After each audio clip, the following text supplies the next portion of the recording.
নমস্কার বন্ধুরা, আমাদের রান্নাঘর চ্যানেলে আপনাদের সকলকে স্বাগত জানাই। আজ আবার চলে এসেছি নতুন একটা রেসিপি নিয়ে।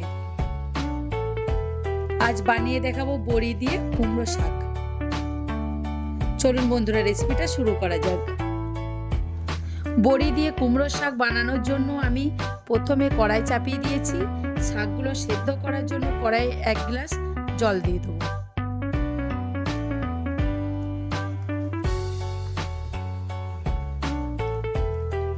এবার উষ্ণ গরম জলে 1 চামচ নুন ও 1 চামচের কম খাবার সোডা দিয়ে দেবো। এবার জলটা একটু ফোটার অপেক্ষা করব। এবার জলটা হালকা ফুটে গেছে। এবার কেটে ধুয়ে পরিষ্কার করে জল ঝরিয়ে রাখা কুমড়ো শাকগুলো দিয়ে দেবো।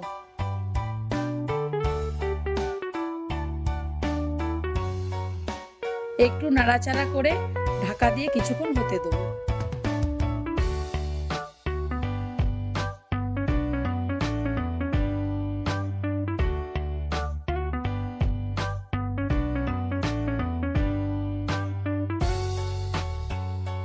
দেখুন বন্ধুরা, শাকটা হাফ সেদ্ধ হয়ে গেছে। এবার একটা ছোট সাইজের গোটা কচি কুমড়ো আমি এইভাবে কেটে রেখেছিলাম, এবার দিয়ে দেবো। কুমড়োটা শাকের সাথে ভালো করে সেদ্ধ করে নেব।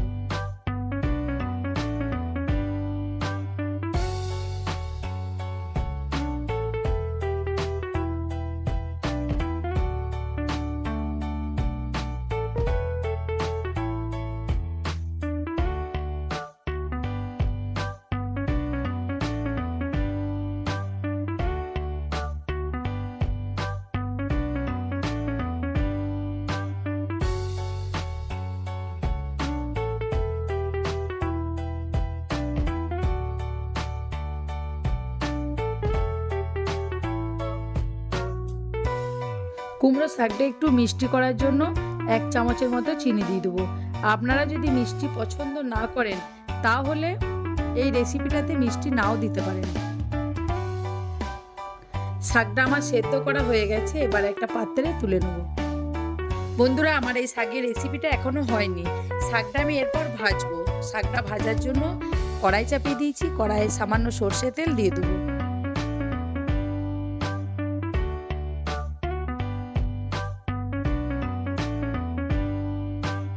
তেল গরম হয়ে গেছে। এবার 7-8টা মতো কলাই বড়ি নিয়েছি, ভেজে নেব।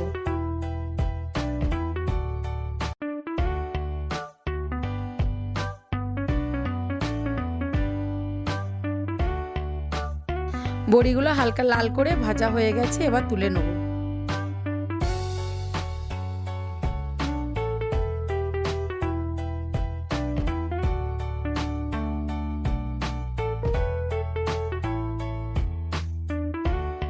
ওই তেলেই আমি 2টো শুকনো লঙ্কা দিয়ে দেবো।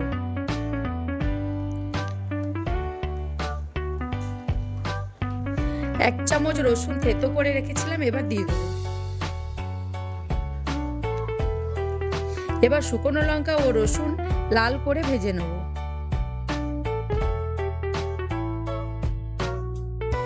রসুন শুকনো লঙ্কা ভাজা হয়ে গেছে। এবার সেদ্ধ করে রাখা শাকটা দিয়ে ভাজবো।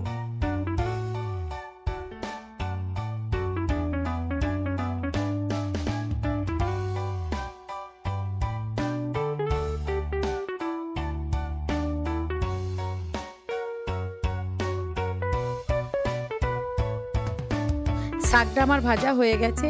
এবার ভাজা বড়িগুলো আমি এইভাবে ভেঙে রেখেছিলাম। এবার শাকের উপর দিয়ে একটু নাড়াচাড়া করে কুমড়ো শাকটা নামিয়ে নেব। কুমড়ো শাকটা আপনারা এইভাবে একবার বানিয়ে খেয়ে দেখবেন, খুব ভালো সুস্বাদু লাগবে। বন্ধুরা, আমার এই রেসিপিটা যদি ভালো লেগে থাকে তাহলে লাইক, সাবস্ক্রাইব, শেয়ার ও কমেন্ট করতে ভুলবেন না। আর যদি কোনো বন্ধু আমার চ্যানেলে নতুন হয়ে থাকেন, চ্যানেলটি অবশ্যই সাবস্ক্রাইব করবেন। ভালো থাকবেন, সুস্থ থাকবেন। দেখা হচ্ছে আবার একটি নতুন রেসিপি নিয়ে। ধন্যবাদ।